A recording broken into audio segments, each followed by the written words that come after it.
Hello and welcome to Esther's classes. आज के इस वीडियो में हम स्ट्रेस अडेप्टेशन मॉडल को डिस्कस करेंगे। इससे पहले कि हम स्ट्रेस अडेप्टेशन मॉडल को समझें, हमें ये समझना बहुत ज़रूरी है कि स्ट्रेस क्या होता है, जिसको समझाने के लिए मैंने दो डेफिनेशंस यहाँ पर दिए हुए हैं। पहला डेफिनेशन हैंस सैलन ने 1956 में दिया था, according to which stress is the non-specific response of the body to any kind of demand made upon it। Body के ऊपर या माइंड के ऊपर कोई भी डिमांड अगर डाला जाता है, चाहे वो इन्वायरमेंट से हो, चाहे वो किसी पर्सन से हो या उसके सराउंडिंग सर्कमस्टांसिस की वजह से हो, अगर कोई भी दबाव उसके बॉडी पे या माइंड पे पड़ता है जिसके प्रति उसका बॉडी रिस्पॉन्ड करता है, उस रिस्पॉन्स को स्ट्रेस बोलते हैं। फिर सेकंड डेफिनेशन है शैफर, जिसने ये डेफिनेशन 2000 में दिया था। उसके according stress is the arousal of mind and body in response to demands made upon them.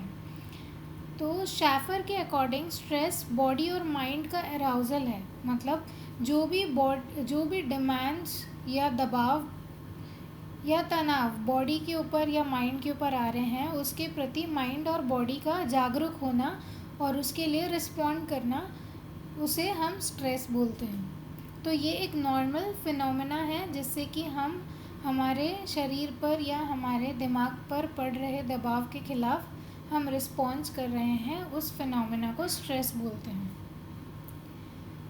फिर स्ट्रेसर वो कोई भी एक व्यक्ति, सिचुएशन या एनवायरनमेंट हो सकता है जिसकी वजह से हमें स्ट्रेस या एंजाइटी फील होती है, उसको हम स्ट्रेसर बोलते हैं। मतलब जो एनवायरनमेंट या पर्सन हमें स्ट्रेस दे रहा है उसे हम स्ट्रेसर बोलते हैं, उसके प्रति जो हम रिस्पॉन्स करते हैं उसको हम स्ट्रेस बोलते हैं।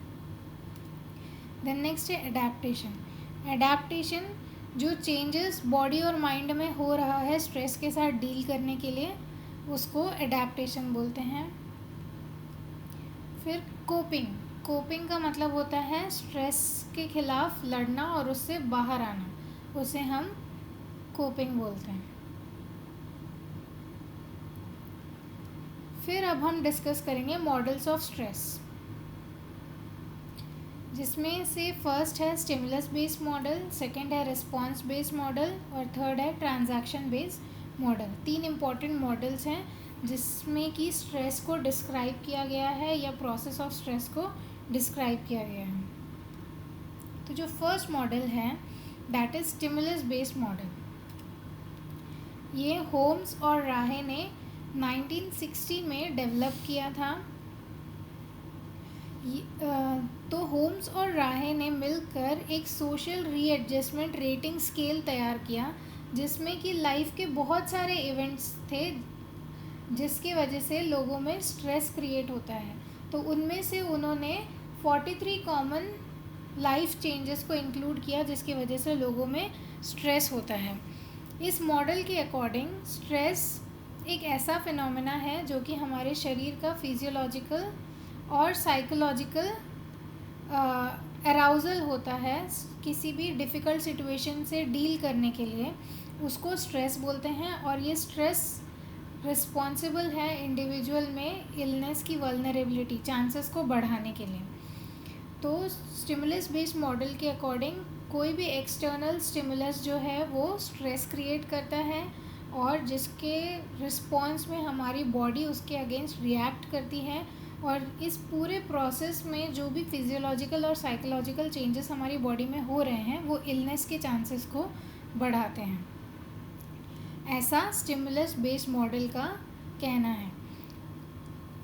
और किसी भी स्ट्रेसर वो व्यक्ति या सिचुएशन जो कि स्ट्रेस क्रिएट करता है उसको स्ट्रेसर बोलते हैं। तो किसी भी स्ट्रेसर का इम्पैक्ट किसी एक इंडिविजुअल पे कितना है, ये इस बात पे डिपेंड करता है कि कोई भी एक इंडिविजुअल स्ट्रेस को किस नज़रिए से देख रहा है, परसीव कर रहा है, और उससे कोप करने की क्षमता उसमें कितनी है, इस बात पे डिपेंड करता है कि उसका स्ट्रेसर का उसके शरीर पे और उसके दिमाग पे कितना असर पड़ रहा है और वो कितना वल्नरेबल है डिसीज़ या इलनेस के लिए।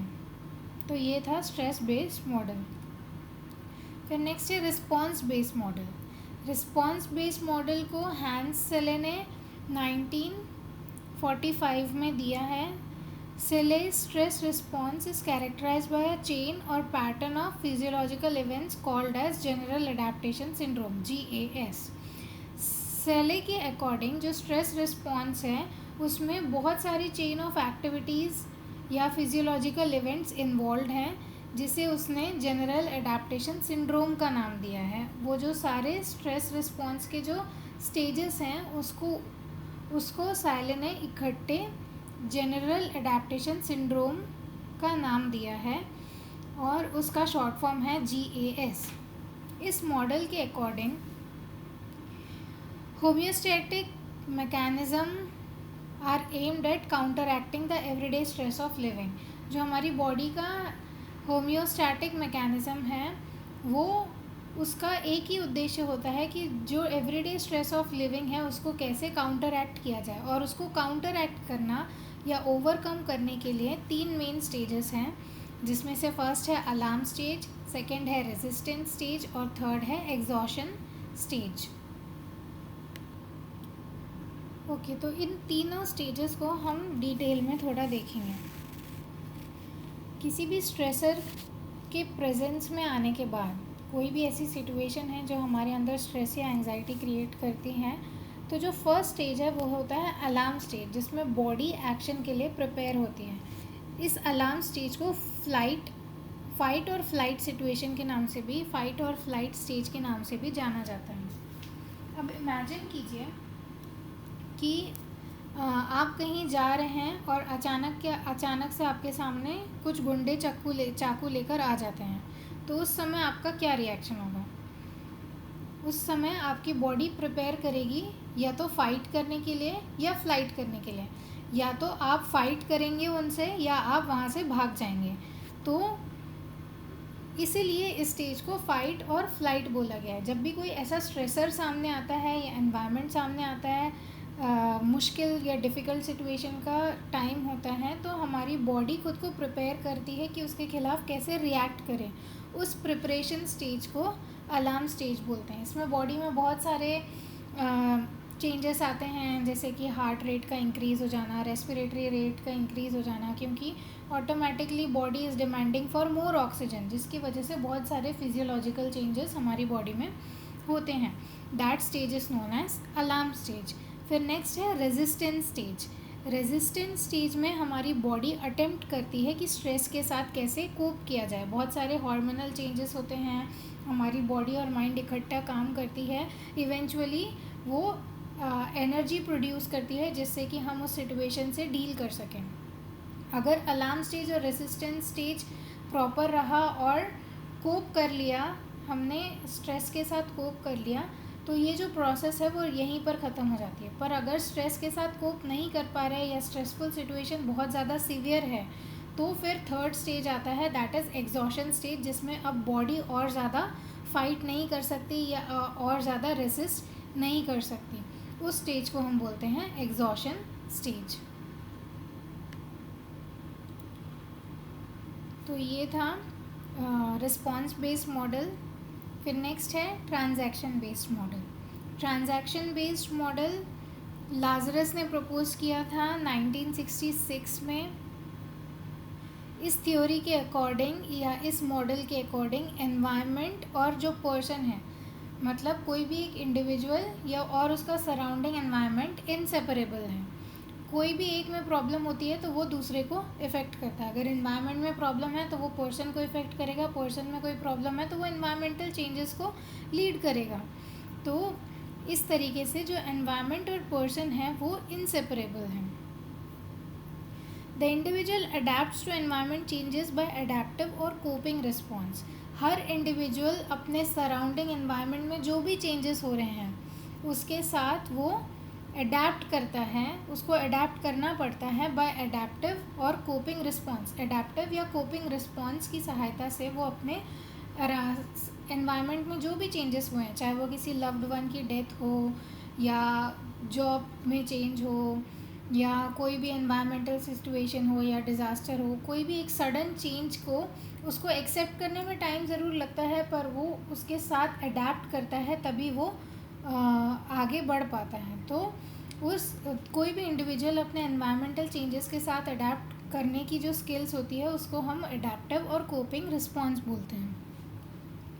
तो लाजरस ने जो मेन फोकस दिया है वो इस बात पे दिया है इस मॉडल में कि जो हर इंडिविजुअल होता है उनकी सेंसिटिविटी अलग होती है, उनको वो चीज़ों को देखने का नज़रिया या स्ट्रेसर से कोप करने का नज़रिया अलग होता है। तो हर इंडिविजुअल एक ही स्ट्रेसर को अलग अलग तरीके से देखता है और उसके प्रति अलग अलग रिस्पॉन्स शो करता है। इस मॉडल में उसने कुछ सेट ऑफ कॉग्निटिव, इफेक्टिव और एडेप्टिव रिस्पॉन्सेस के बारे में बात करी है, जो कि एक पर्सन और एनवायरनमेंट के बीच में जो ट्रांजैक्शन हो रहे हैं उससे क्रिएट हो रही है। तो जब भी किसी पर्सन में या एनवायरनमेंट में कोई चेंजेस आता है जिसके वजह से किसी को अडेप्ट करने की या कोप करने की ज़रूरत पड़े, तो उसके रिस्पॉन्स में जो भी कॉग्निटिव, अफेक्टिव या एडेप्टिव रिस्पॉन्सेस बॉडी शो कर रही है उसे हम स्ट्रेस बोलते हैं। तो ट्रांजैक्शन बेस्ड मॉडल में स्ट्रेस किस वजह से होता है, किसी पर्सन और एनवायरनमेंट के बीच में अगर कोई भी ट्रांजैक्शन प्रॉब्लम हो या चेंज आए तो उस वजह से स्ट्रेस क्रिएट होता है। और हर इंडिविजुअल की एक ही स्ट्रेसर को परसीव करने की और उसके प्रति सेंसिटिविटी और रिस्पॉन्स शो करने का जो कैपेबिलिटी होता है वो डिफरेंट होता है। तो हमने 3 मॉडल के बारे में पढ़ा इस वीडियो में। फर्स्ट था स्टिमुलस बेस्ड मॉडल, सेकंड था रिस्पॉन्स बेस्ड मॉडल और थर्ड है transaction based model. I hope आपको मेरा ये वीडियो समझ आया। अगर आपको मेरा वीडियो समझ आया तो इस वीडियो को ज़रूर लाइक करें और मेरे चैनल को सब्सक्राइब करें।